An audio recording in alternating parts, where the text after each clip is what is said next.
Quero convidá-lo a abrir comigo a palavra de Deus na carta de Paulo aos Efésios, capítulo 6, verso 10 a 20. Carta de Paulo aos Efésios, capítulo 6, de 10 a 20. Diz-nos assim a palavra do Senhor: quanto ao mais, sede fortalecidos no Senhor e na força do seu poder. Revesti-vos de toda a armadura de Deus, para poderdes ficar firmes contra as ciladas do diabo. Porque a nossa luta não é contra o sangue e a carne, e sim contra os principados e potestades, contra os dominadores deste mundo tenebroso, contra as forças espirituais do mal nas regiões celestes.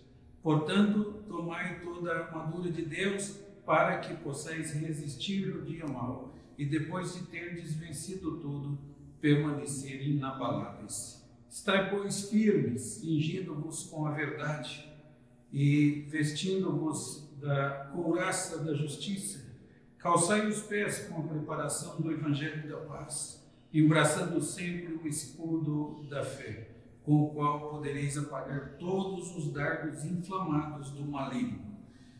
Tomai também o capacete da salvação e a espada do Espírito, que é a palavra de Deus, com toda a oração e súplica, orando em todo o tempo no Espírito, e para isto vigiando com toda perseverança e súplica por todos os santos, e também por mim, para que me seja dada no abrir da minha boca a palavra, para com intrepidez fazer conhecido o mistério do Evangelho, pelo qual sou embaixador em cadeias, para que em Cristo eu seja ousado para falar, como me cumpre fazer. Assim temos lido a palavra de Deus, na carta de Paulo aos Efésios, capítulo 6, verso 10 a 20. Oramos para que Deus seja gracioso e inscreva em nosso coração a sua palavra, para não pecarmos contra Ele. Tendo ouvido a palavra de Deus, quero convidá-lo agora a falar com Deus. E quando nós falamos com Deus, a primeira coisa que dizemos é que não somos adequados. Então vamos orar, confessando os nossos pecados. Oremos. Senhor, nosso Deus e Pai, ao olhar para a Tua beleza, santidade, majestade e pureza, olhamos também para nós e só enxergamos pecado e maldade em nós. Pecamos com nossas atitudes, pecamos com nossas palavras, pecamos com os nossos pensamentos, pecamos pelas nossas ações e pecamos por nossas omissões. Claramente não somos adequados para comparecer à Tua presença, mas assim nos aproximamos de Ti, mesmo assim nós nos aproximamos de Ti. Mas o fazemos pelos méritos exclusivos de Jesus Cristo.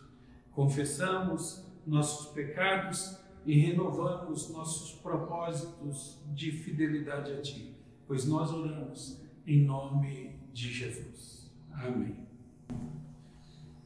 Vamos acompanhar o cântico do hino de número 34 no nosso inário Novo Cântico.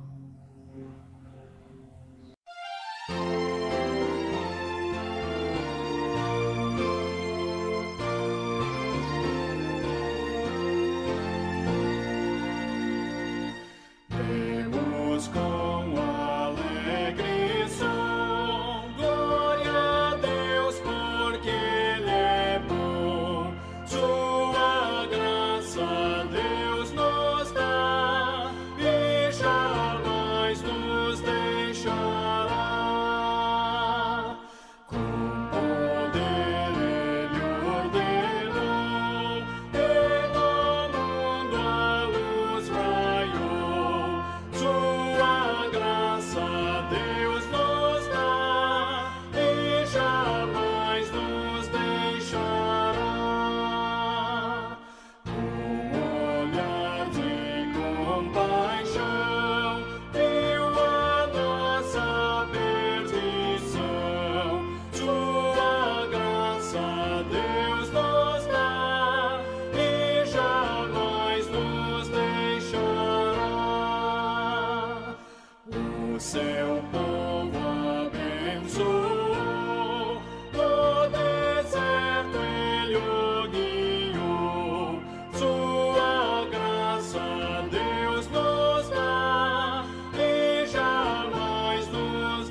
Neste instante, quero convidá-lo a orar, intercedendo pela igreja, pelo nosso país e por aqueles que sofrem com esta pandemia.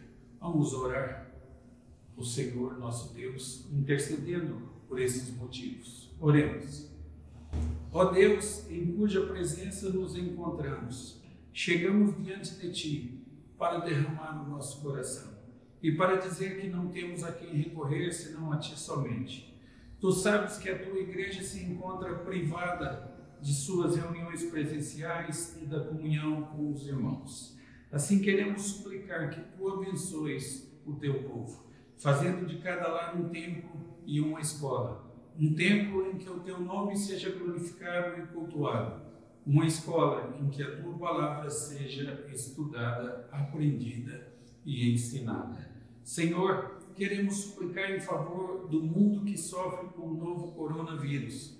Pedimos em favor dos cientistas para que sejam iluminados por Ti na produção de uma vacina eficaz. Pedimos em favor daqueles que trabalham em pesquisa, buscando medicamentos que impeçam o avanço dessa pandemia.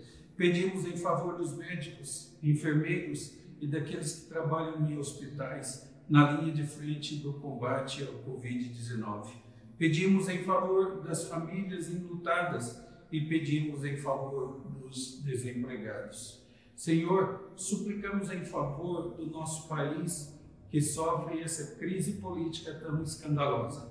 Pedimos em favor dos vereadores, prefeitos, deputados estaduais, governadores, deputados federais, senadores, do presidente da República e seus ministros e do sistema judiciário. Rogamos que inclines o coração de nossos líderes para que decidam coisas boas para o nosso país e para que assim o Teu povo viva em paz. Pedimos isso em nome de Jesus. Amém. Quero vos falar hoje sobre guerra espiritual, conforme o texto que acabamos de ler. E quero aproveitar e confessar que quando estudei a carta aos Efésios, eu parei no capítulo 5 e levou um grande tempo até que eu conseguisse estudar e compreender um pouco melhor Efésios 6, de 10 a 20. E só então eu tive coragem de expor esta passagem. Guerra é um fato da vida. Houve poucos anos ou poucas ocasiões em que não houvesse guerra em um lugar ou em outro no mundo. Nós vivemos em uma guerra. Nós lutamos todos os dias contra os astutos inimigos, contra as ciladas de Satanás. E Paulo usa essa imagem de guerra para falar da experiência cristã no dia a dia. Nós estamos envolvidos em um conflito espiritual que tem as suas raízes lá no jardim do Éden, quando nossos pais desobedeceram ao Criador, e assim começou esse grande conflito. E desde então, cada membro da raça humana tem feito parte dele, de um lado ou de outro, mas tem feito parte dele. Não há ninguém neutro. Ou as pessoas lutam pelo bem, ou elas se rendem ao mal.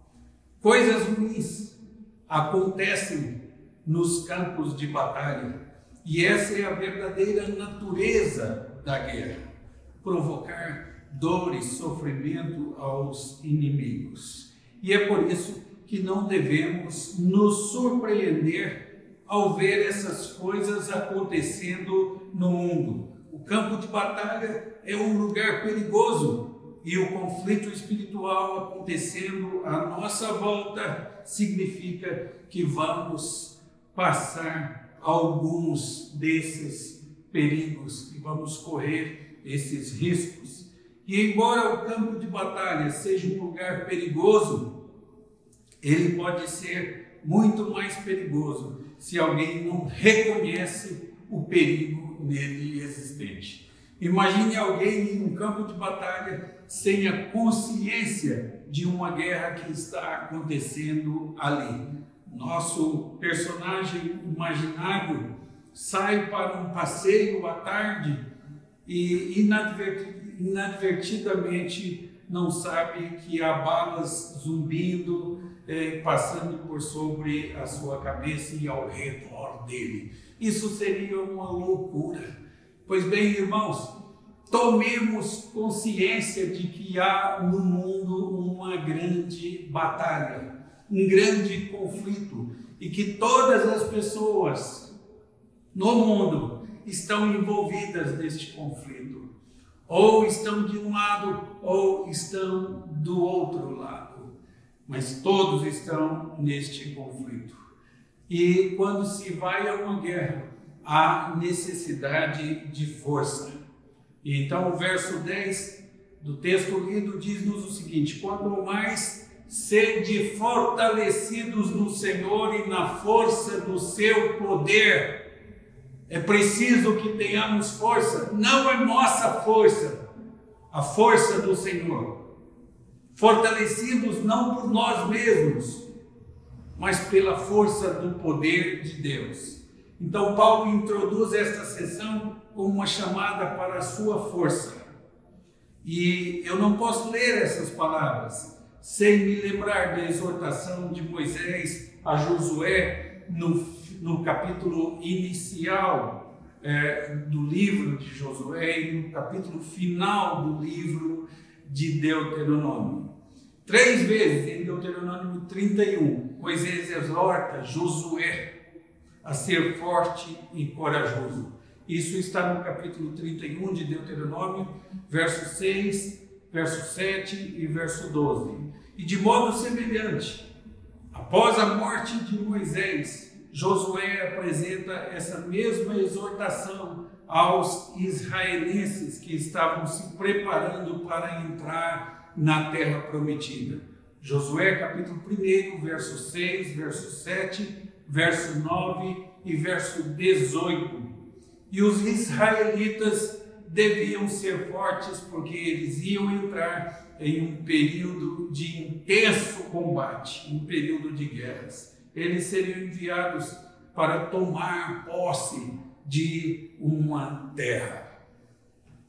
Nós somos chamados para a mesma coisa hoje.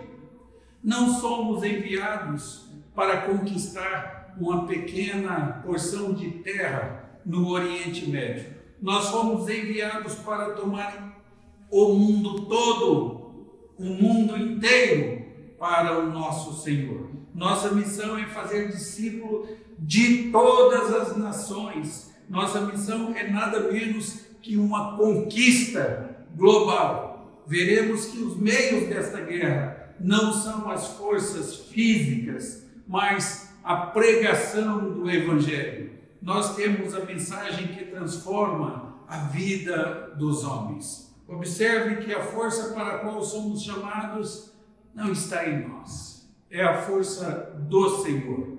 É a força do seu poder. E essa é uma frase que Paulo já usou nesta carta. Ele disse em Efésios 1, no verso 19, sobre a suprema grandeza do poder de Deus, que é de acordo com a força do seu poder. Paulo continua nesta passagem para mostrar como essa força recebeu sua manifestação plena na ressurreição de Jesus Cristo dentre os mortos. No capítulo 1, no verso 20. E a força da ressurreição deve ser a nossa força para hoje. Nós podemos ficar firmes, porque o nosso Senhor e Salvador derrotou a morte e assentou-se à direita de nosso Deus e nosso Pai. O famoso hino de Martinho Lutero começava dizendo: força e poder é o nosso Deus. E continua dizendo em uma de suas estrofes: se confiamos em nossa própria força, nosso esforço é em vão. A boa nova é que podemos ser fortes no Senhor e na força do seu poder. Ok? Tendo esta força, então, precisamos de algum conhecimento da natureza do inimigo. E então, os versos 11 e 12 de Efésios 6 nos dizem: revestivos de toda a armadura de Deus, para poderdes ficar firmes contra as ciladas do diabo, porque a nossa luta não é contra o sangue e a carne, e sim contra os principados e potestades, contra os dominadores deste mundo tenebroso, contra as forças espirituais do mal nas regiões celestes. Versos 11 e 12.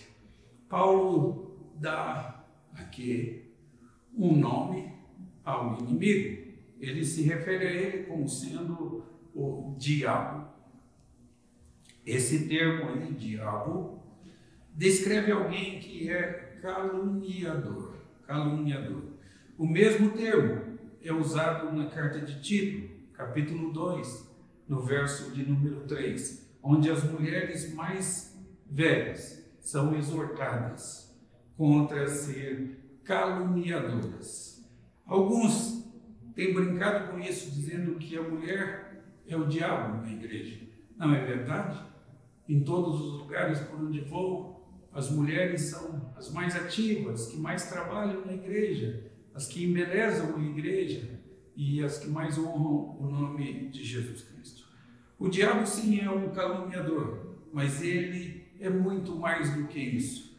Nós somos chamados para ficar firmes contra as suas astutas ciladas. Suas táticas e métodos se renovam sempre, cada vez mais perigosos.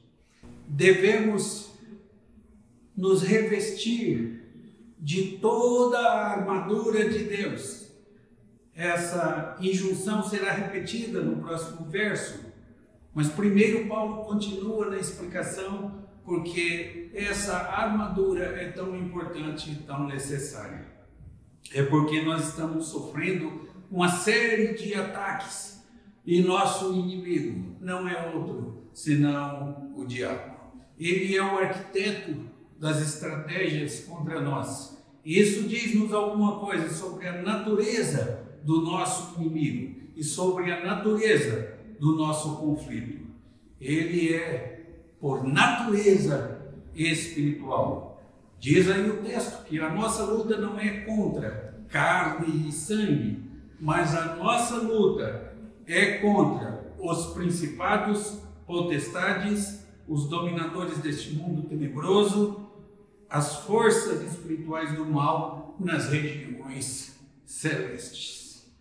Tem sugerido isso que, descrevendo a oposição que enfrentamos, há uma distinção feita entre as forças terrenas versus as forças celestiais. E esse contraste poderia ser colocado do seguinte modo: forças terrenas, principados e dominadores deste mundo tenebroso. Forças celestiais, potestades, forças espirituais do mal nas regiões celestes. Aqui está o ponto. Há inimigos físicos e terrenos, e há inimigos espirituais também. E eles agem juntos, todos contra o povo de Deus. Nós temos cometido erros quando pensamos que todos os problemas do mundo podem ser resolvidos por meio da força física, pois os conflitos, às vezes, vão muito além do mero campo físico e terreno. E esse foi um erro cometido nos dias das cruzadas, quando saíram para combater os inimigos da igreja. Nossa luta não é apenas contra a carne e contra o sangue. Há mais do que os nossos olhos físicos enxergam no conflito global que estamos enfrentando. Os verdadeiros dominadores deste mundo não estão restritos àqueles que se assentam nos palácios presidenciais. Há forças do mundo e há também forças espirituais e forças esperando por trás dos cenários e em outra dimensão que estão agindo todas em nosso mundo, todas contra nós, todas contra o povo de Deus. Então, temos aqui um chamado para permanecermos firmes. No verso 13, nós lemos assim: portanto, tomai toda a armadura de Deus para que possais resistir no dia mau, e depois de terdes vencido tudo, permanecer inabaláveis. Ok, pela segunda vez, Paulo chama os seus leitores para tomar toda a armadura de Deus. A frase toda a armadura é traduzida de uma única palavra. É uma palavra composta na língua grega. E essa última palavra é de onde os gregos derivam o seu termo para refletir-se a armadura do soldado. O quadro é de um soldado grego tomando toda a armadura e se qualificando para a batalha. Embora os últimos 3 capítulos de Efésios façam referência ao andar do crente, começando em Efésios capítulo 4, verso 1, onde ele implorou a seus leitores para andar de uma maneira digna da sua chamada, ele continua a exortá-los a que andem de modo que reflita a posição deles em Cristo. Mas agora a imagem foi mudada. Agora ele não diz para andar, mas para ficar firme. A chamada para ficar firme, nesse contexto, traz-nos à mente a ideia de soldados em formação em campo de batalha. A batalha inevitavelmente acontece no exército cujos soldados deviam ser capazes de permanecer firmes perante o desafio do inimigo. Isso devia ser estampado na face deles durante todo o ataque. E aí nós temos, com base nisso, a descrição da armadura, os versos 14 a 17. Estai, pois, firmes, cingindo-vos com a verdade e vestindo-vos da couraça da justiça. Calçai os pés com a preparação do evangelho da paz, embraçando sempre o escudo da fé, com o qual podereis apagar todos os dardos inflamados do maligno. Tomai também o capacete da salvação e a espada do Espírito, que é a palavra de Deus. Paulo agora passa a dar instruções aos soldados crentes, para a descrição da armadura de Deus que deve ser usada por eles. Há 6 pontos nessa descrição. A imagem, aí que nós temos, cingindo-vos, o que representa? Representa a verdade. Depois, couraça, representa a justiça. Calçai os pés, representa a preparação do evangelho da paz. O escudo é a fé. O capacete é a salvação. E a espada é a palavra de Deus. Esse é o conjunto de toda a armadura de Deus.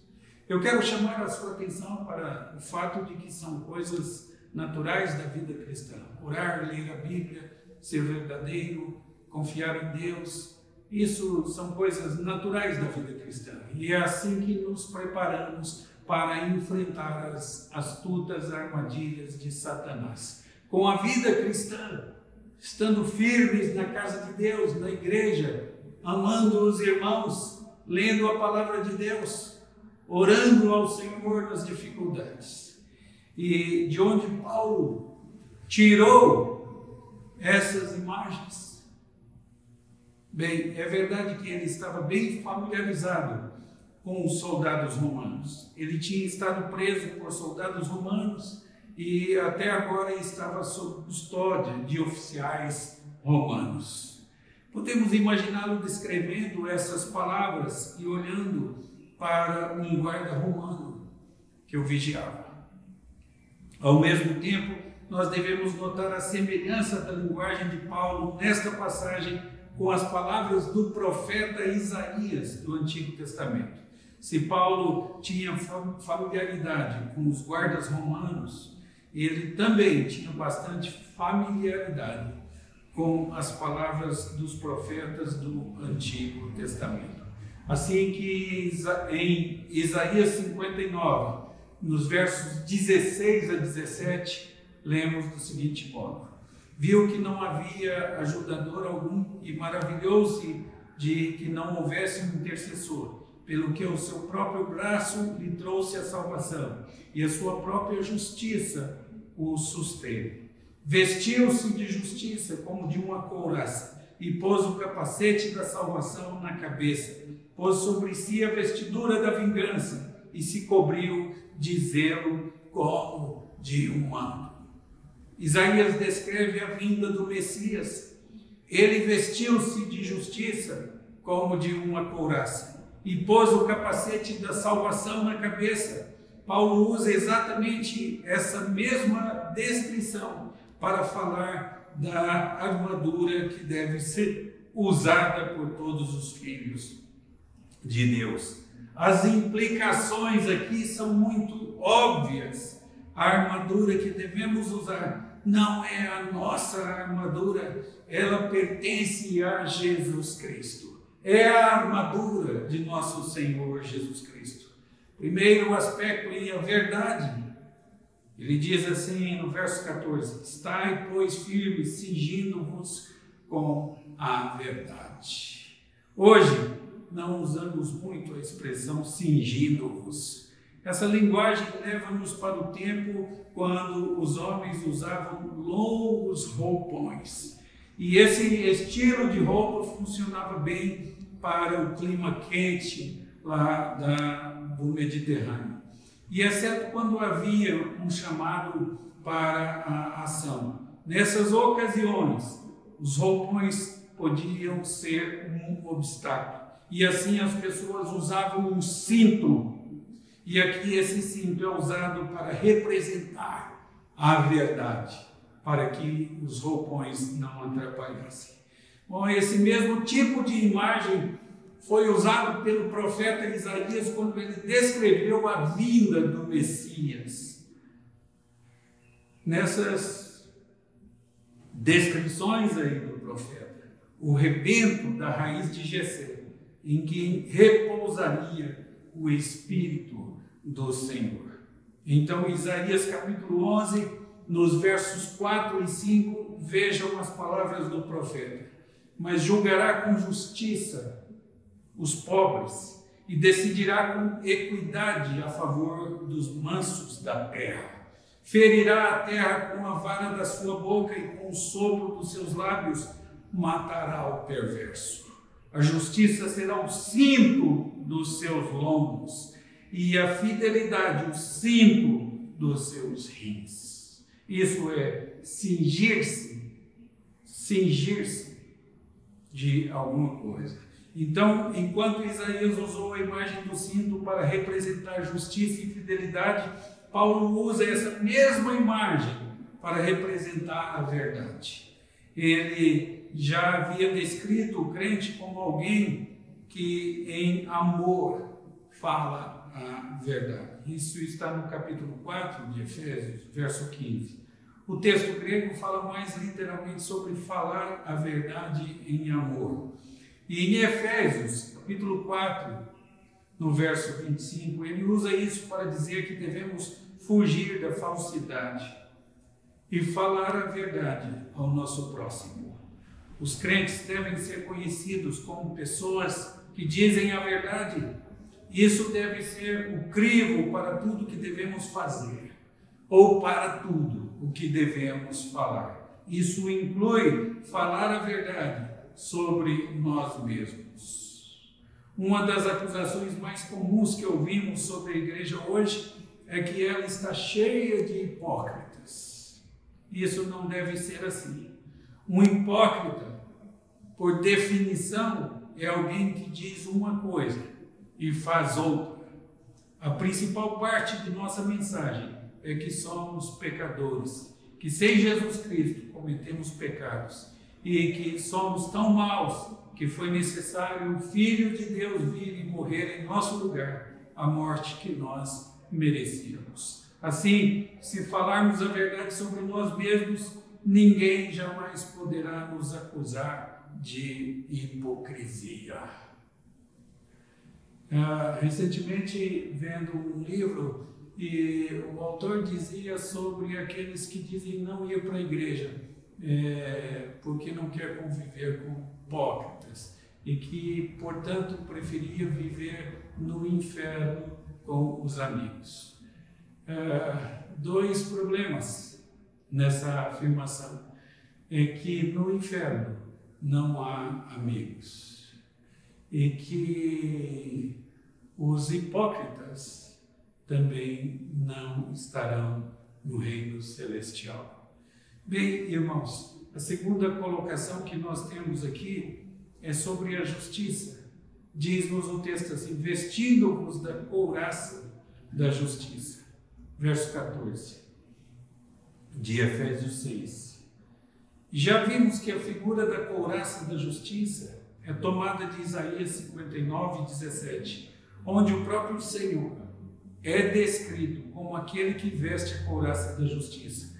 Isso nos sugere que a justiça do crente não é a justiça dele próprio, mas sim uma justiça que foi provida pelo Senhor. A justiça de Cristo foi colocada na conta do crente, para sermos conhecidos como perfeitos e justos aos olhos de Deus. E nessa base somos justificados, declarados justos e retos.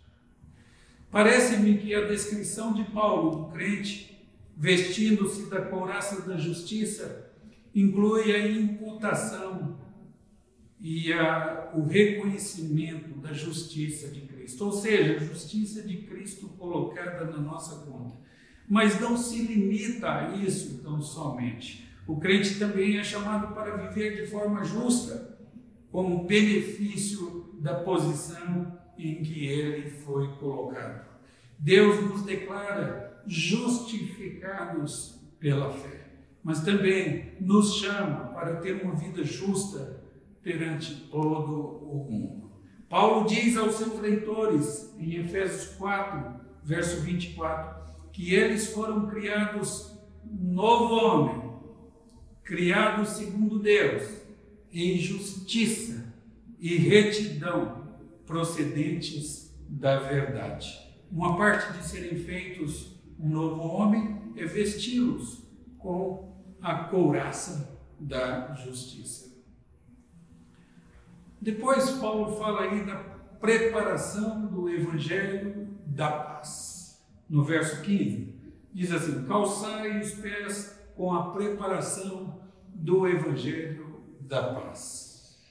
Novamente, temos que voltar ao profeta Isaías para ver a fonte das imagens apresentadas aqui pelo apóstolo Paulo. Novamente, o profeta está falando em um contexto de uma profecia messiânica. E dessa vez, ele está falando de Isaías 52. No verso 7 de Isaías 52, lemos o seguinte: que formosos são sobre os montes os pés dos que anunciam, do que anuncia as boas novas, que faz ouvir a paz, que anuncia coisas boas, que faz ouvir a salvação, e que diz assim: o teu Deus reina. Vemos o uso de Paulo do termo familiar evangelho e nos lembramos de que ele significa literalmente boas novas.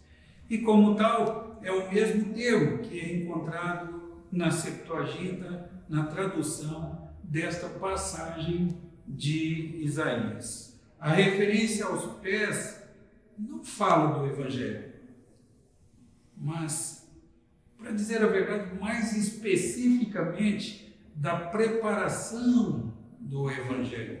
O contexto da profecia de Isaías é útil aqui, como o é também a ênfase a alguém que traz as boas notícias e que anuncia a salvação vinda de Deus. Essa é uma referência não exatamente ao Evangelho, mas aos pregadores do Evangelho que compartilham o Evangelho com outros. Embora seja verdade que o Senhor destaca algumas pessoas na área do evangelismo, todos nós somos chamados para testemunhar as verdades do Evangelho e compartilhar as boas notícias, as boas novas da salvação com os outros. Paulo está usando uma analogia, uma comparação de um soldado, e é nesse contexto que devemos ver essa referência aos pés sendo calçados com a preparação do Evangelho da paz. Nós fomos chamados para uma missão de paz. É nosso dever oferecer a paz em um mundo em que vive em guerra. A paz que oferecemos é dupla, é a paz com Deus e é também a paz de Deus. O Evangelho envolve fazer as pazes com Deus, e isso pressupõe que a humanidade não vive em paz com Deus. Pelo contrário, o mundo hoje está em guerra contra Deus. Nós temos um ministério de reconciliação. Somos enviados em nome de uma paz que pede aos homens nada menos que uma rendição total ao Deus Criador do universo. A boa notícia é que essa rendição nos levará à paz com Deus. Mas não para aí apenas. Uma vez que temos paz com Deus, é possível experimentarmos a paz de Deus. Você pode viver no meio dos conflitos deste mundo e experimentar a perfeita paz. Deixo-vos a paz. A minha paz vos dou. Não vos a dou como o mundo a dá. Não se turbe o vosso coração. Crede em Deus e crede também em mim, disse o Senhor Jesus. Bem, depois disso, no verso 16 de Efésios 6, nós lemos sobre a fé, o escudo. Embraçando sempre o escudo da fé, com o qual podereis apagar todos os dardos inflamados do maligno. Na primeira carta aos Tessalonicenses, no capítulo 5, no verso de número 8, Paulo chama seus leitores para, revestindo-nos da couraça da fé e do amor e tomando como capacete a esperança da salvação. Ele diz lá: e tanto naquele tempo quanto agora, a fé é descrita nos termos de defesa. Tanto a couraça quanto o escudo são armas de defesa por natureza. Neste caso, ele continua a descrever como a nossa fé será capaz de apagar todos os dardos inflamados do maligno.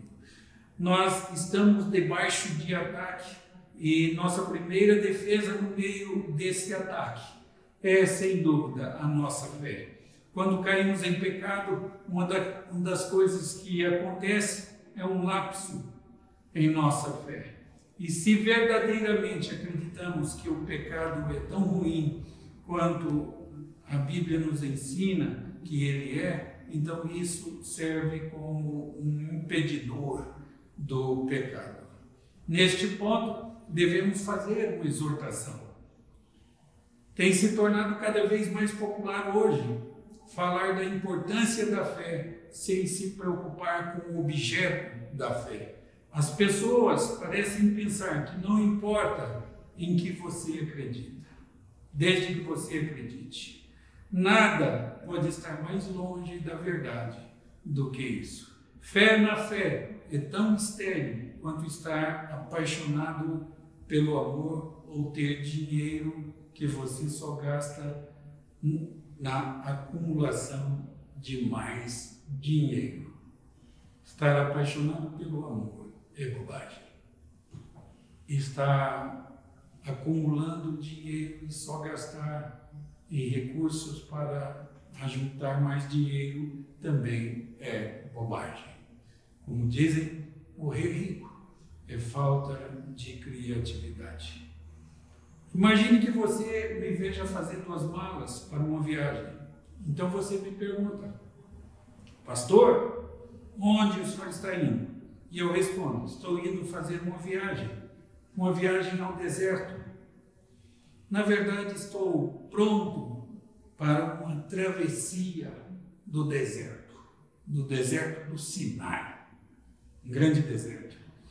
E você olha para as minhas provisões e você vê que eu tenho uma barraca e que eu tenho também bastante protetor solar.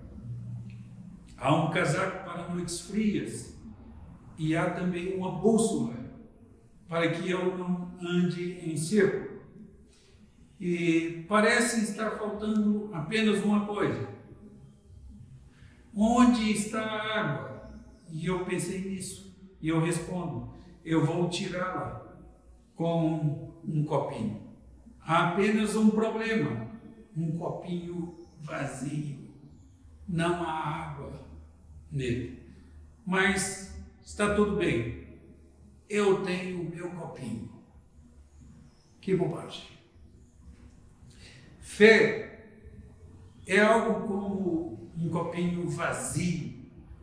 Fé sozinha não ajuda ninguém.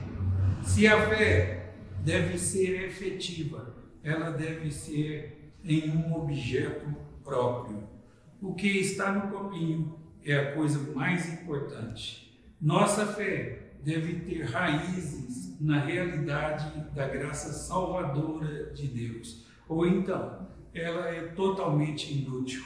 Ao invés de ajudar, ela atrapalhará, pois apenas produzirá um falso sentimento de segurança. O copo é importante, mas ele tem que ter água. A fé é importante, mas precisa ser em Deus. Fé na fé não vale nada. Depois nós temos aí sobre a salvação. No verso 17, nós lemos assim em Efésios 6: tomai também o capacete da salvação. Paulo, mais uma vez, recorre ao Antigo Testamento. Novamente a Isaías 59, no verso 17. Já vimos que é uma passagem messiânica e que este capacete da salvação vem da mão do Senhor. Paulo usa esta mesma imagem na primeira carta aos Tessalonicenses, capítulo 5, verso 8, onde ele fala de um capacete como sendo a esperança da salvação. Isso nos traz a uma importante pergunta, pois quando falamos de esperança, ela está necessariamente irrealizada. Eu não espero por alguma coisa que eu já possuo. A salvação é algo que já temos ou é algo que esperamos? A resposta é que a salvação é as duas coisas. Paulo já descreveu a salvação no tempo passado. Ele fez isso em Efésios 2:8, ao dizer que os crentes foram salvos pela graça por meio da fé. E esta salvação é um fato realizado, cujo resultado continua no presente. Mas a salvação também tem um tempo futuro. Nós fomos salvos, mas ainda estamos esperando o cumprimento dessa salvação. Olhamos para frente, para o dia quando a nossa condição de salvos será igual à da nossa posição de salvo. Quando nossa experiência real será aquilo que Deus declarou ser. Olhamos para frente e é certa a nossa salvação, porque Jesus prometeu. O que está em vista aqui? Eu penso que esta passagem Fala de ambas as coisas que devem ser vistas. Temos que nos apegar àquilo que Cristo já fez por nós e também temos de nos apegar àquilo que Cristo prometeu fazer por nós no futuro. Normalmente, quando Paulo fala das Escrituras como a palavra de Deus, ele usa a frase grega aí bastante interessante, e ele diz, querendo dizer que quando lemos em Efésios 6,17, da espada do Espírito é a palavra de Deus, e ele usa o termo diferente para a palavra, e ao invés do termo comum, logos, ele usa em rema. Embora alguns busquem ligar isso com a oração do verso 18, isso não é necessariamente o mesmo uso de rema em Efésios 5, 26, quando ele falou da igreja sendo purificada pela lavagem de água. Então ele está falando aí da palavra de Deus e a espada do Espírito, que é a palavra de Deus. Até aqui, toda a descrição de Paulo tem que ver com armas defensivas. E você não pode atar alguém com um cinto, com uma couraça, com sandálias, com escudos ou com capacetes. Você usa essas coisas porque elas são úteis para a sua defesa. Mas agora há uma mudança. Pela primeira vez, Paulo faz menção de armas usadas para, sim, agora, atacar o inimigo. É a espada. Como temos visto, com muitas dessas outras analogias, essa também foi tomada das páginas do profeta Isaías. Uma vez mais, o profeta está falando do Messias, o servo de Yahvé, que seria enviado para cumprir a missão do Senhor. Então, em Isaías 49, os versos de 1 a 3, nós lemos assim: Ouvi-me, terras do mar, e vós, povos de longe, escutai. O Senhor me chamou desde o meu nascimento, desde o ventre da minha mãe, fez menção do meu nome. Fez a minha boca como uma espada aguda, na sombra da sua mão me escondeu. Fez-me como uma flecha polida e me guardou na sua aljava. E me disse: Tu és o meu servo, és Israel, por quem hei de ser glorificado. Observe que a boca do Messias é descrita como sendo uma espada aguda. A Septuaginta usa o termo aí que dá uma ideia específica de algo de corte de ambos os lados. E Paulo assume esse termo nesta passagem. Isaías vê o futuro servo do Senhor como um instrumento que traria a vitória do Senhor ao mundo. E a sua palavra seria como uma espada afiada que derrotaria o inimigo. O escritor da carta aos Hebreus usa a mesma figura quando diz que a palavra de Deus é viva e poderosa e mais cortante que qualquer espada de dois gumes. O livro de Apocalipse usa esse mesmo símbolo quando retrata a vinda de Jesus Cristo, apresentando-o como uma espada de dois gumes saindo de sua boca. Você pode ver isso em Apocalipse 19, no verso 15. Quando concluímos essa imagem mental, nós devemos destacar a natureza corporativa da descrição.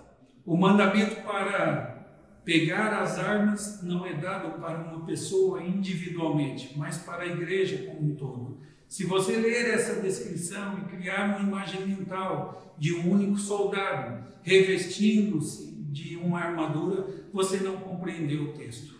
Cada um desses mandamentos é dado no plural. E nós temos aqui a descrição de um soldado solitário, mas de um exército aí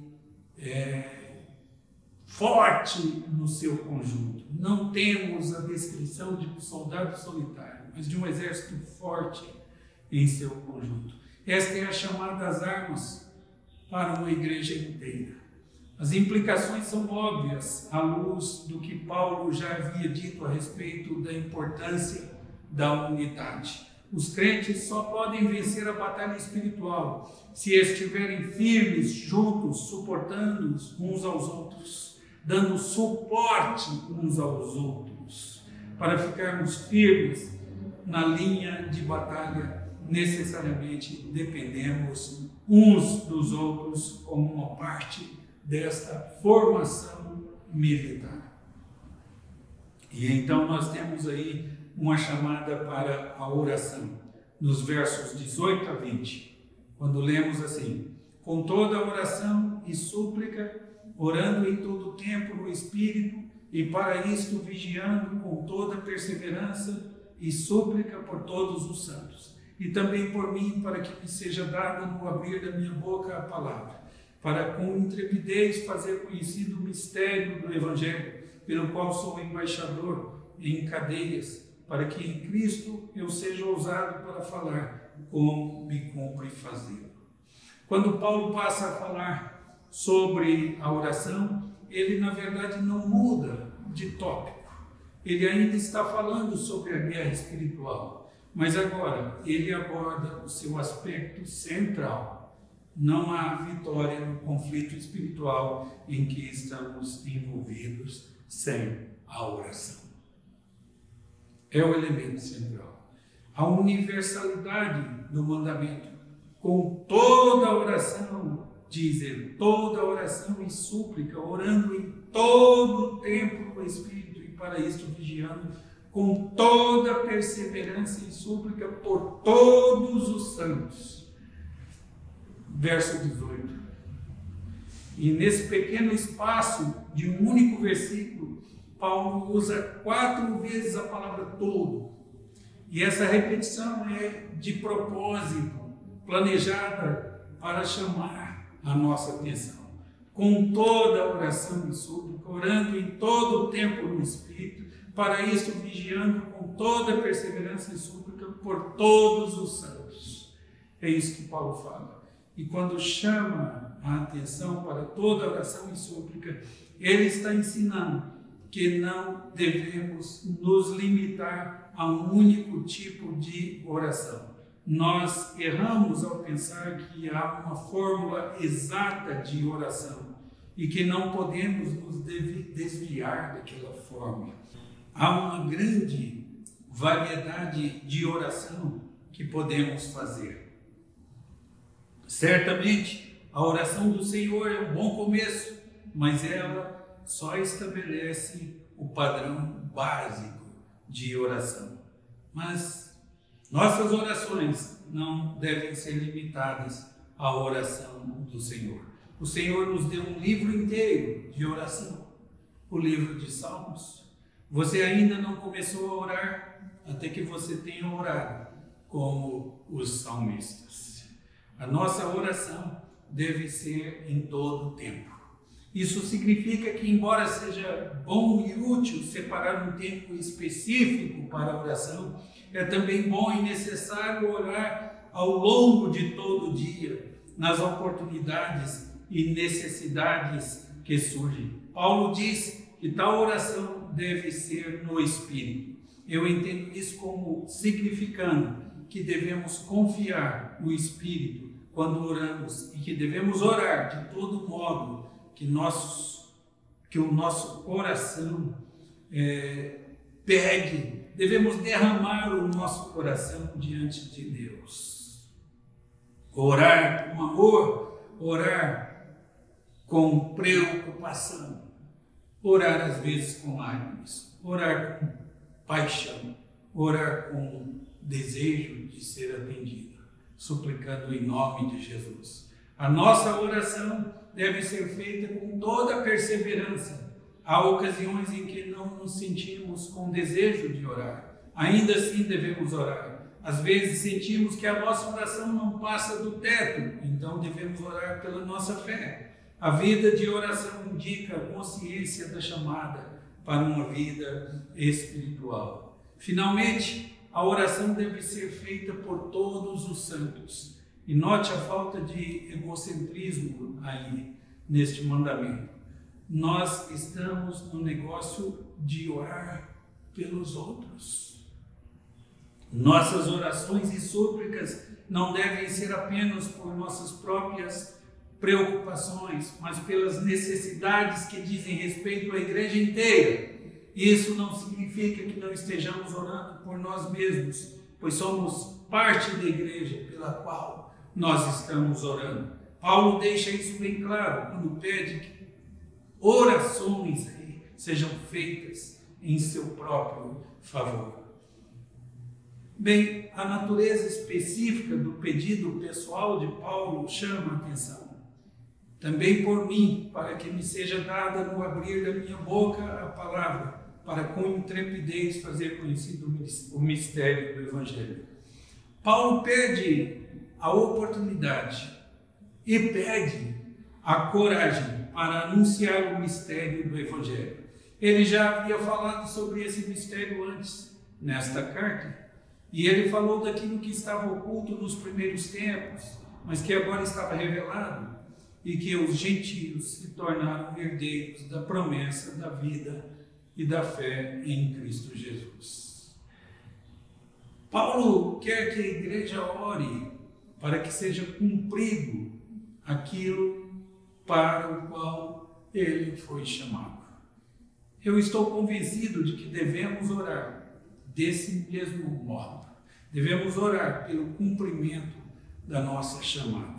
A posição da qual Paulo fala aqui, pelo qual sou embaixador em cadeias, para que em Cristo eu seja usado para falar como me cumpre fazê-lo, também é bastante interessante. Paulo era um prisioneiro de Roma, e ele descreve a si mesmo como embaixador em cadeias, e ele representa o Deus do universo, mas ele faz isso em uma posição visível de humildade. Notem que ele não pede que os seus leitores orem pela sua libertação. Ele está contente com a situação dele. Ele pede apenas que possa cumprir a sua missão pregando com toda a intrepidez e ousadia, cumprindo a sua posição de embaixador de Cristo.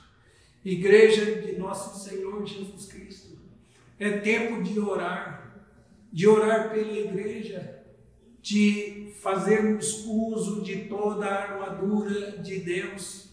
É tempo de sermos embaixadores, é tempo de cumprirmos a nossa missão, é tempo de cada um servir ao seu próximo, é tempo de cada um entrar nesta batalha e tomar consciência dela e fazer uso de toda a armadura de Deus. Não se esqueçam de que na armadura de Deus não há nada de espetacular ou sobrenatural aí. O que há nesta armadura são as armas comuns do crente: a oração, a salvação em Jesus Cristo e o Evangelho, a leitura da palavra de Deus e a comunhão. É isso que constitui toda a armadura de Deus. Oremos por todos os santos, oremos por nós mesmos, oremos pela igreja de Cristo. Que Deus assim nos abençoe. Amém. Em virtude do que aprendemos na palavra de Deus, quero convidá-lo a orar, respondendo com a nossa disposição perante Deus. Oremos. Ó Deus, em cuja presença nos encontramos, estamos vivendo tempos tão difíceis. Somos impedidos de nossas reuniões presenciais por conta da pandemia existente. Nossas igrejas são bombardeadas com mensagens de falsos mestres e nosso país com uma crise política tão escandalosa.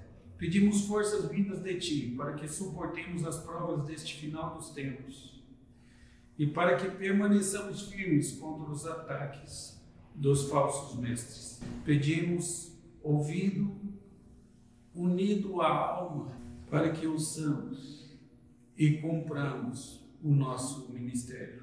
Ajuda-nos a desenvolver nossos dons. Ajuda-nos a ter disposição para sofrer pelo corpo de Cristo. Somos gratos pela plenitude, identidade, vitória e liberdade em Cristo. Pedimos isso em nome de Jesus. Amém. Vamos acompanhar o cântico do hino de número 306 do nosso inário Novo Cântico.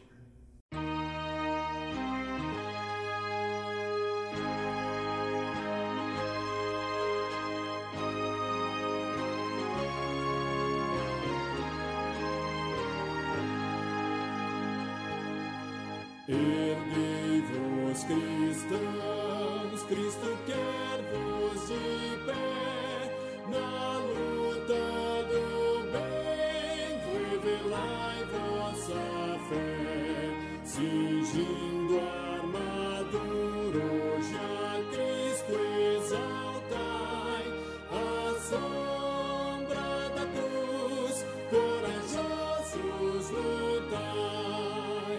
Sede fiéis, sede fiéis, sede fiéis, e por Cristo lutai. Jesus vos remiu, afastai o temor, confiante segui vosso bom Salvador. Na causa de Cristo fervor demonstrai, à sombra da cruz, corajosos lutai. Sede fiéis, sede fiéis, sede fiéis, e por Cristo lutai.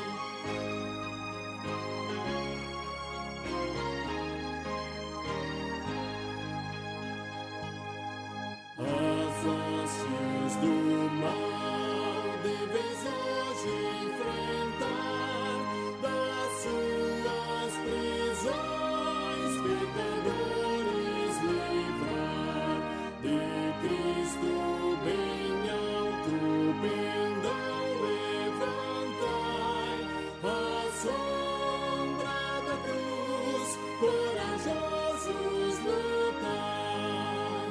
Sede fiéis, sede fiéis, sede fiéis, e por Cristo lutai.